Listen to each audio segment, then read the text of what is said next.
Hello बच्चों, क्या हालचाल। मैं अंकित श्रीवास्तव आप सभी का स्वागत करता हूं अपने चैनल केमिस्ट्री विद फन में। और आज हम क्लास 12th के चैप्टर फर्स्ट यानी सॉलिड स्टेट को आगे कंटिन्यू करने जा रहे हैं। पिछले वीडियो में हम आपको इस चैप्टर का इंट्रोडक्शन दिए थे, जिसमें हम आपको बताए थे कि मैटर को मेनली इंटरमॉलिक्यूलर फोर्स के आधार पर तीन स्टेट्स में कैटेगराइज किया जाता है, तीन स्टेट्स में रखा जाता है, जिसमें सॉलिड, लिक्विड और गैस आते हैं। इंटरमॉलिक्यूलर फोर्स को न देखा जाए तो उसमें फिर और भी दो स्टेट्स को हम डिस्कस करते हैं, जिसमें प्लाज्मा और आइंस्टीन बोज कंडेंसेट के बारे में पढ़ाया जाता है या पढ़ा जाता है। तो बच्चों, आज की क्लास में सबसे पहले तो हम आपको इस चैप्टर का इंट्रोडक्शन फिर से थोड़ा सा देंगे और उसके बाद फिर हम आगे डिस्कस करेंगे कि हम लोगों को किस किस टाइप के मटेरियल्स के बारे में पढ़ना है, फिर सॉलिड कितने प्रकार के होते हैं, उनको फिर उनके टाइप्स को किस किस टाइप में कैटेगराइज किया गया है, इन सभी के बारे में हम आज के क्लास में डिस्कस करने जा रहे हैं। तो सबसे पहले हम आपको इंट्रोडक्शन दे दें कि इंटरमॉलिक्यूलर फोर्स के आधार पर किसी भी मैटर को तीन स्टेट में बांटा गया तो तीनों के प्रॉपर्टीज में आखिर क्या डिफरेंस होता है, आखिर उनको सॉलिड, लिक्विड और गैस किस आधार पे कहा गया, उनके प्रॉपर्टीज में क्या क्या डिफरेंस दिखाई देते हैं, उन सभी के बारे में हम बात करेंगे। तो देखिए, हम बात करते हैं सबसे पहले सॉलिड की। सबसे पहले हम बात करते हैं सॉलिड की, सॉलिड। उसके बाद हम बात करेंगे लिक्विड की और उसके बाद बात करेंगे हम गैसियस स्टेट के बारे में, गैस के बारे में। तो देखो, सॉलिड किसको कहा जाता है? मैटर का वह स्टेट जिसका शेप और वॉल्यूम दोनों फिक्स्ड होते हैं, उनको हम सॉलिड का नाम देते हैं। ठीक है, तो हम यहाँ पर सॉलिड के लिए क्या लिखेंगे? सॉलिड का जो शेप होता है ये आपका फिक्स्ड होता है, डेफिनिट होता है, और इसका वॉल्यूम भी फिक्स्ड होता है। अब हम बात करें डेंसिटी की, तो चूंकि वॉल्यूम फिक्स है और मास तो हमेशा ही फिक्स होता है, तो इसका डेंसिटी भी क्या होगा? फिक्स्ड होगा। सॉलिड की डेंसिटी फिक्स्ड होती है। इसके बाद बात करें हम इसके इंटरमॉलिक्यूलर फोर्स के बारे में। इंटरमॉलिक्यूलर फोर्स की बात अगर हम करते हैं बच्चों, तो देखो, हम पिछले वीडियो में भी आपको बताए थे कि इस ब्रह्मांड में हर एक कण या हर एक पदार्थ छोटे छोटे सूक्ष्म कणों से मिलकर बना है। तो दो कणों के बीच में लगने वाला आकर्षण बल जो उनको आपस में बांध के रखता है, इस फोर्स को इंटरमॉलिक्यूलर फोर्स कहा जाता है। और दो सूक्ष्म कणों के बीच की दूरी को इंटरमॉलिक्यूलर डिस्टेंस कहा जाता है। तो चूंकि ये सॉलिड है, तो सॉलिड के कण आपस में बहुत टाइटली पैक्ड होते हैं, बहुत क्लोजली पैक्ड होते हैं। तो अगर दूरी कम है, इसका मतलब फोर्स ज़्यादा लग रहा होगा। पिछले वीडियो में भी ये चीज़ हम बताए थे कि इंटरमॉलिक्यूलर फोर्स और इंटरमॉलिक्यूलर डिस्टेंस एक दूसरे के इन्वर्सली प्रोपोर्शनल होते हैं। तो यहाँ पर जो इंटरमॉलिक्यूलर फोर्स सॉलिड में जो है, यहाँ मैक्सिमम लगता है। इंटरमॉलिक्यूलर फोर्स का वैल्यू मैक्सिमम होता है। और अगर हम बात करें इंटरमॉलिक्यूलर डिस्टेंस की, तो देखिए बच्चों, जो इंटरमॉलिक्यूलर डिस्टेंस है वो सॉलिड में सबसे कम होता है, यानी कण एकदम करीब करीब होते हैं, उनके बीच में दूरी लगभग नेग्लिजिबल होती है। तो इंटरमॉलिक्यूलर डिस्टेंस जो होगा वो मिनिमम होगा। अब हम बात करें इसके कंप्रेसिबिलिटी की, तो हम आपको बताए थे कि जो लिक्विड होते हैं, लिक्विड की सॉलिड जो होते हैं, सॉलिड की कंप्रेसिबिलिटी बहुत कम होती है। तो इसको हम कहते हैं इनकम्प्रेसिबल। इसको हम कंप्रेस नहीं कर सकते हैं, इसको दबा नहीं सकते हैं। अब देखो, होता क्या है, जब किसी सॉलिड को गर्म किया जाता है, तो गर्म करने से क्या होता है, सॉलिड के छोटे छोटे कणों की काइनेटिक एनर्जी बढ़ जाती है। काइनेटिक एनर्जी बढ़ने से छोटे छोटे कण जो पहले से चिपके हुए थे वो दूर दूर होने लगते हैं, और इनका जो इंटरमॉलिक्यूलर फोर्स है वो कम पड़ जाता है, और वो इंटरमॉलिक्यूलर डिस्टेंस उनका बढ़ जाता है। तो सॉलिड को जब हम गर्म कर रहे हैं ऑन हीटिंग, तो हीट करने से सॉलिड से ये लिक्विड में चेंज हो गया। अब लिक्विड में क्या क्या प्रॉपर्टी देखने को मिलता है? तो बाबू, लिक्विड का जो शेप होता है वो फिक्स्ड नहीं होता है। तो ये फिक्स्ड नहीं है, तो इसको हम इनडिफिनिट कहते हैं, यानी शेप इज इनडिफिनिट। कोई इसका फिक्स्ड वैल्यू नहीं है। बाल्टी में डालेंगे लिक्विड को तो बाल्टी का आकार ले लेता है, इसके बाद फिर मान लीजिए कि हम उसको थाली में डालें तो थाली का आकार ले लिया, बॉटल में डालें बॉटल का आकार ले लिया, यानी शेप फिक्स नहीं है। लेकिन हाँ, वॉल्यूम फिक्स है। आधा लीटर पानी है या आधा लीटर कोल्ड ड्रिंक है तो वो आधा लीटर ही रहेगा। ऐसा नहीं है कि हम उसको बाल्टी में डालें तो वो 750 ml हो गया और थाली में डालें तो आधा लीटर हो गया, ऐसा नहीं होता है। तो शेप इसका इंडिफिनिट है, वॉल्यूम इसका फिक्स्ड होता है। अब चूंकि वॉल्यूम फिक्स है, मास भी फिक्स होगा, तो जो इसका डेंसिटी होगा, डेंसिटी का भी वैल्यू जो है वो इसका फिक्स्ड होता है। सॉरी, डेंसिटी भी इसका फिक्स्ड होता है।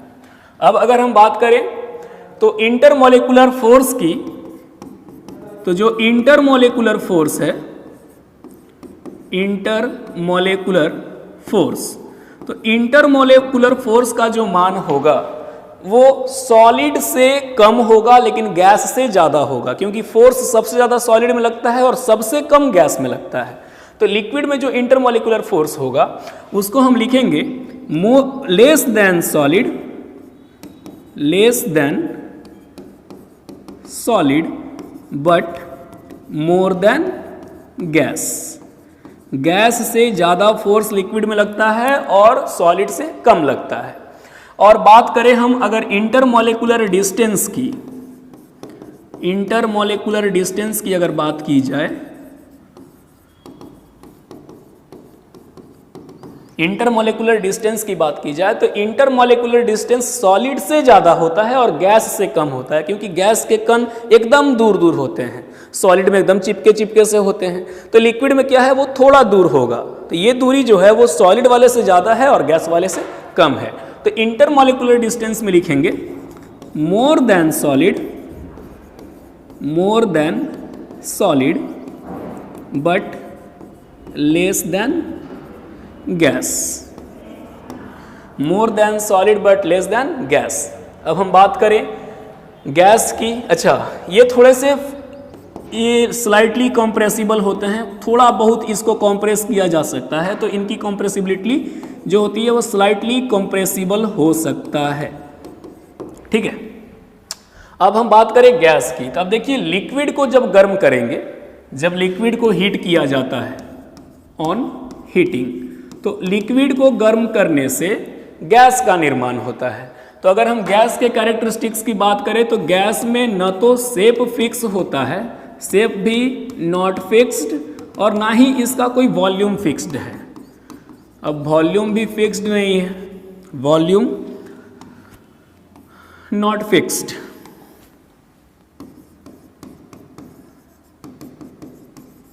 ठीक है, और बात करें डेंसिटी की तो चूंकि डेंसिटी भी इसका नॉट फिक्स्ड होगा, इनडिफिनिट होगा, क्योंकि भैया जब वॉल्यूम फिक्स नहीं है तो मास बाय वॉल्यूम का रेशियो फिक्स कैसे नहीं होगा। ठीक है, तो ये क्या होगा, नॉट फिक्स्ड। इसके बाद बात करें हम इंटरमोलिकुलर फोर्स की, तो बाबू इसका कण जो है एकदम दूर दूर होता है।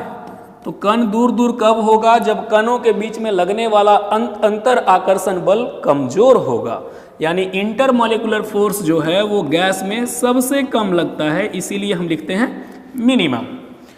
और बात करें हम इंटरमोलिकुलर डिस्टेंस की, इंटरमोलिकुलर डिस्टेंस, तो इंटरमोलिकुलर डिस्टेंस का जो मान है वो सबसे दूर दूर होते हैं कण, तो दिस इज मैक्सिमम।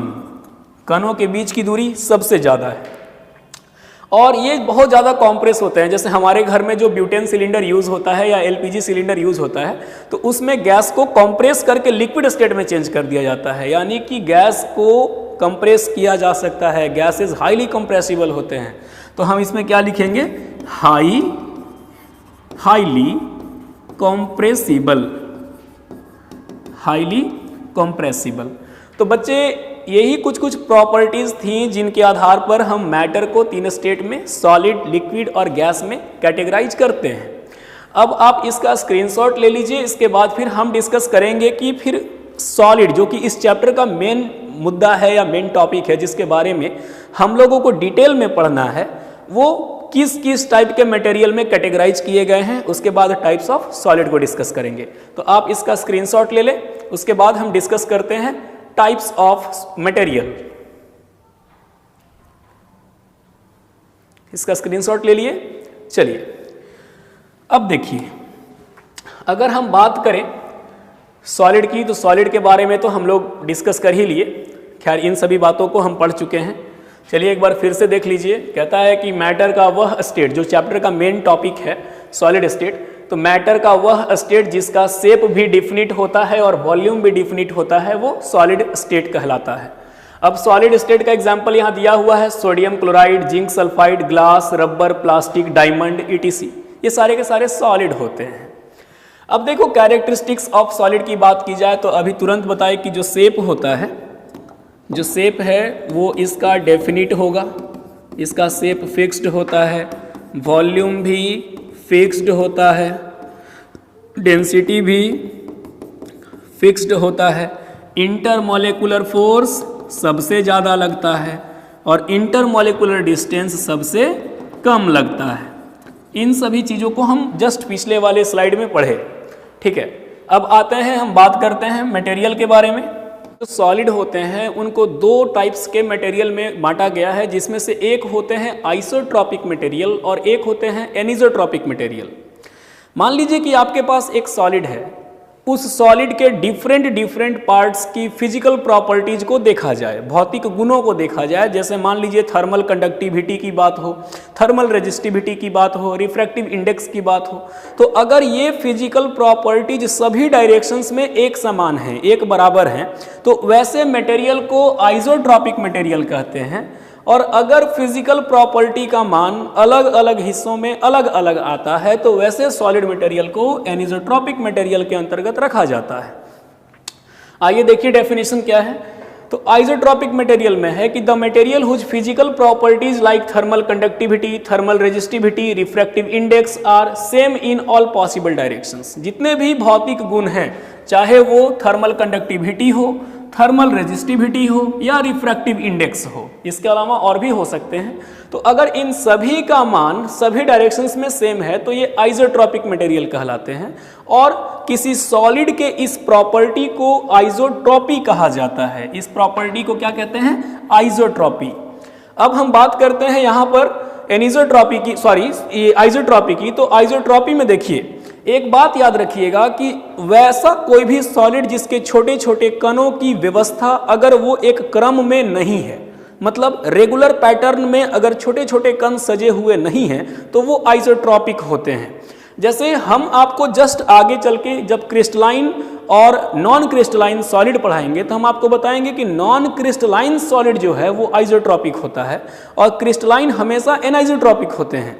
तो यहाँ पर देखिए जो ये डायग्राम आपके सामने बना हुआ है, इसमें कणों का कोई नियमित क्रम नहीं है, कोई भी कण किधर किधर टेढ़ा मेढ़ा अरेंज्ड है। लेकिन इसके अगर फिजिकल प्रॉपर्टी की बात करें तो सभी डायरेक्शंस में फिजिकल प्रॉपर्टी का मान जो होगा वो सेम होगा, इसीलिए इसको आइसोट्रॉपिक कहा गया है। एक और बात, जो भी एमॉर्फस सॉलिड होते हैं या फिर उसको नॉन क्रिस्टलाइन सॉलिड भी कहा जाता है, जिसमें कणों की व्यवस्था नियमित नहीं है, उनको आइसोट्रॉपिक नेचर में रखा गया है, वो आइसोट्रॉपिक नेचर के होंगे। अब हम बात करते हैं एनिसोट्रॉपिक की। तो देखिए एनिसोट्रॉपिक किसको कहा जाता है? वैसा मटेरियल जिसका कुछ कुछ फिजिकल प्रॉपर्टी जैसे थर्मल कंडक्टिविटी है, थर्मल रेजिस्टिविटी है, रिफ्रैक्टिव इंडेक्स है, इन सभी का मान अलग अलग डायरेक्शंस में अगर अलग अलग आता है तो वो आपका एनिसोट्रॉपिक मटेरियल कहलाता है। अब एनिसोट्रॉपिक वो होते हैं जिनमें छोटे छोटे कणों की व्यवस्था नियमित क्रम में होती है। जैसे मान लीजिए कि आपके पास डायमंड है, आपके पास एक नमक का कण है NaCl का, जिंक सल्फाइड का, तो उसमें होता क्या है कि जो कंस्टिट्यूएंट पार्टिकल्स हैं वो नियमित क्रम में सजे होते हैं, एक सोडियम फिर एक क्लोरीन आयन, फिर एक सोडियम आयन, फिर एक क्लोरीन आयन। तो जो नियमित व्यवस्था होगा तो इसके सभी प्रॉपर्टीज अलग अलग डायरेक्शंस में अलग अलग होंगे। और यही रीजन है कि जितने भी क्रिस्टलाइन सॉलिड होते हैं वो एनिसोट्रॉपिक नेचर के होते हैं।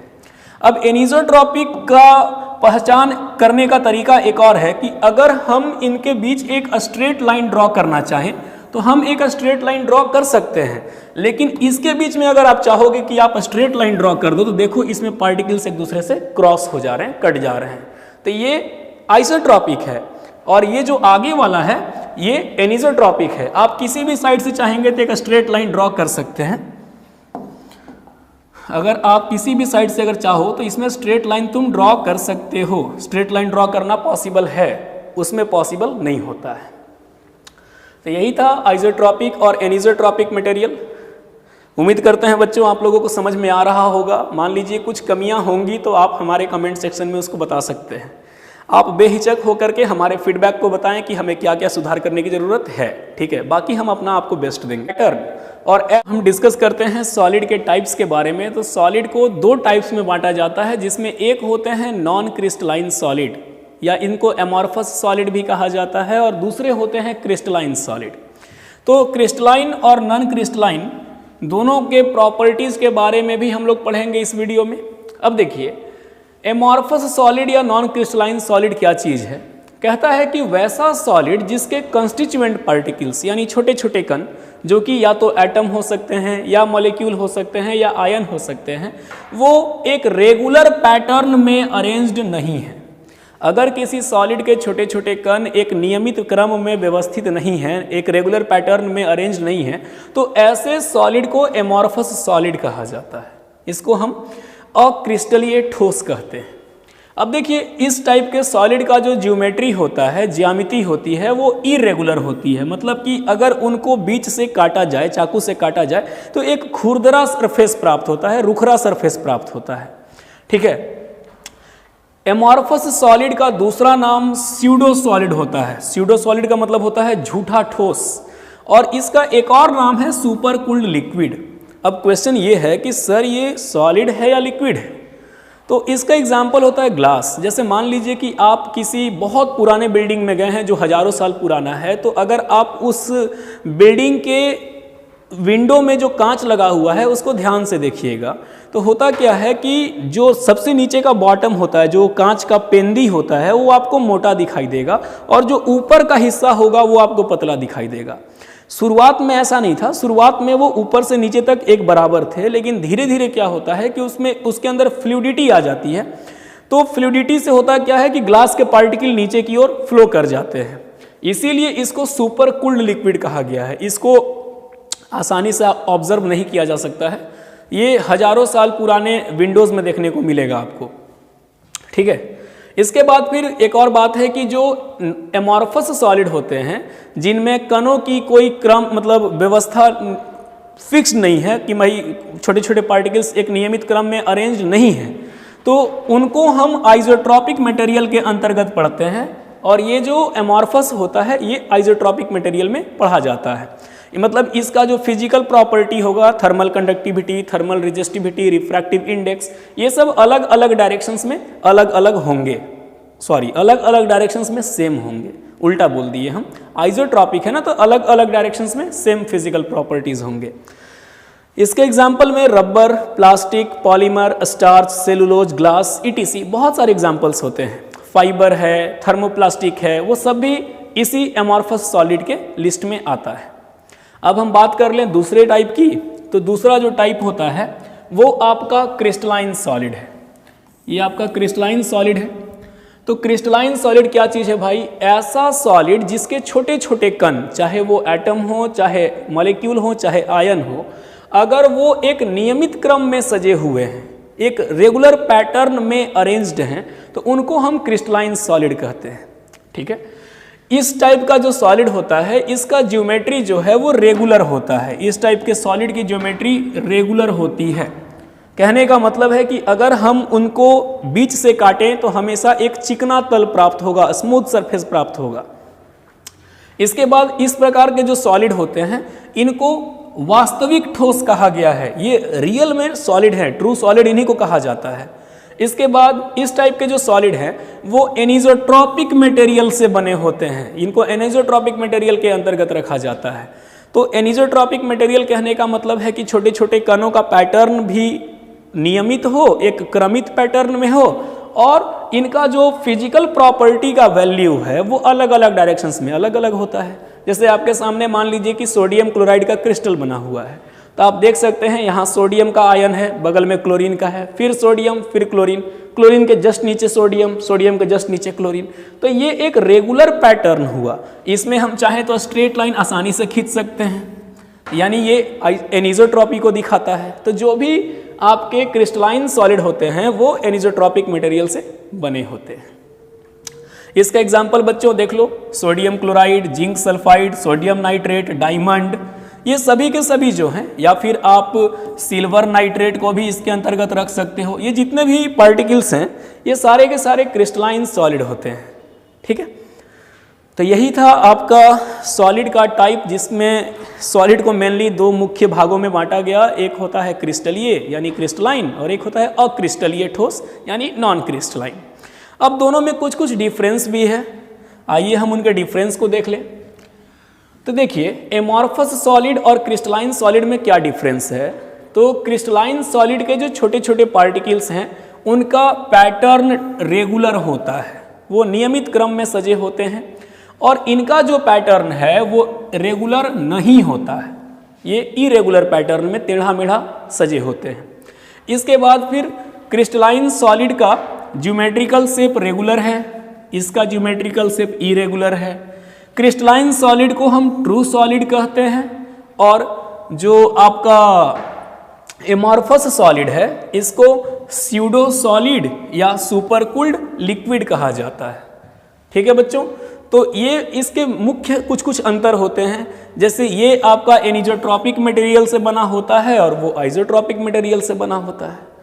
इसके बाद it has long range order. देखो लॉन्ग रेंज ऑर्डर कहने का क्या मतलब है, जैसे सोडियम के बगल में क्लोराइड आयन था, फिर सोडियम आयन, फिर क्लोराइड आयन, तो ये बहुत लंबे रेंज तक ये हो सकते हैं, लंबे रेंज तक फैले हो सकते हैं।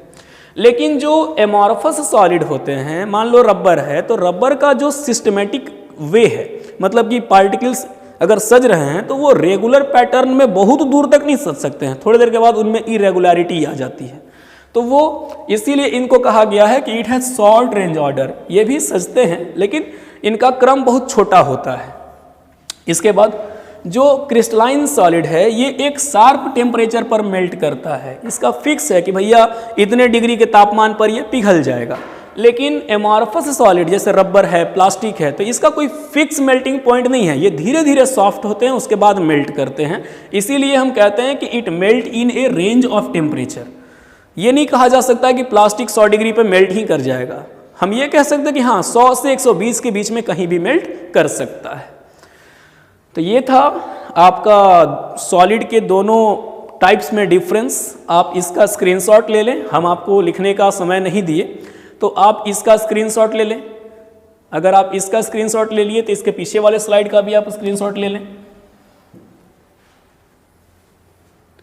ये आपका क्रिस्टलाइन सॉलिड हो गया, इसके पहले वाला ये आपका एमॉर्फस सॉलिड हो गया, और इसके पहले जो है अगर आप स्क्रीनशॉट इसका भी नहीं लिए तो आप इसका भी स्क्रीनशॉट ले सकते हैं। तो इन सभी टॉपिक्स के बारे में हम अभी पढ़ें। आइए अब आगे डिस्कस करते हैं। देखिए बच्चों, अब जो टॉपिक हम डिस्कस करने जा रहे हैं वो है कि क्रिस्टलाइन सॉलिड को कितने टाइप्स में बांटा जाता है, क्योंकि क्लास 12th में हम लोगों को एमॉर्फस सॉलिड का क्लासिफिकेशन नहीं पढ़ना है, क्रिस्टलाइन सॉलिड के क्लासिफिकेशन के बारे में अच्छे से पढ़ना है। तो जो क्रिस्टलाइन सॉलिड होते हैं उनको उनके इंटरमोलिकुलर फोर्स के आधार पर चार कैटेगरी में क्लासीफाई किया गया या 4 टाइप में क्लासीफाई किया गया, जिसमें एक होते हैं आयोनिक सॉलिड, एक होते हैं कोवैलेंट सॉलिड, चाहे इन्हीं का दूसरा नाम नेटवर्क सॉलिड है, तीसरा है मेटालिक सॉलिड और चौथा होता है मॉलिक्यूलर सॉलिड। यानी सॉलिड 4 प्रकार के होते हैं क्रिस्टलाइन सॉलिड। एक होता है क्रिस्टलाइन में आयोनिक, एक कोवैलेंट जिसका दूसरा नाम नेटवर्क है, तीसरा मेटालिक और चौथा मॉलिक्यूलर। मॉलिक्यूलर सॉलिड को भी 3 कैटेगरी में बांटा गया। तीनों में जो कणों के बीच में लगने वाला फोर्स है वो अलग अलग होता है। जैसे इसमें नॉन पोलर मॉलिक्यूलर सॉलिड में दूसरा फोर्स लगता है, डाइपोल इंटरेक्शन हो सकता है, या लंडन फोर्स हो सकता है, या डिस्पर्सन फोर्स हो सकता है। पोलर में कोई और फोर्स लगता है, और हाइड्रोजन बॉन्डेड मॉलिक्यूलर सॉलिड में हाइड्रोजन बॉन्ड नाम का एक फोर्स लगता है। ये सारे के सारे वीक वांडर वाल फोर्स की गिनती में आते हैं। तो ये हो गया आपका क्रिस्टलाइन सॉलिड का क्लासिफिकेशन, इसका स्क्रीनशॉट ले लें। इसके बाद फिर हम एक एक करके सबके बारे में डिस्कस करते हैं। ठीक है, देखिए अगर हम बात करें आयोनिक सॉलिड की, तो आयोनिक सॉलिड को हिंदी में आयनिक ठोस कहा जाता है। आयनिक सॉलिड को हिंदी में आयनिक ठोस कहते हैं।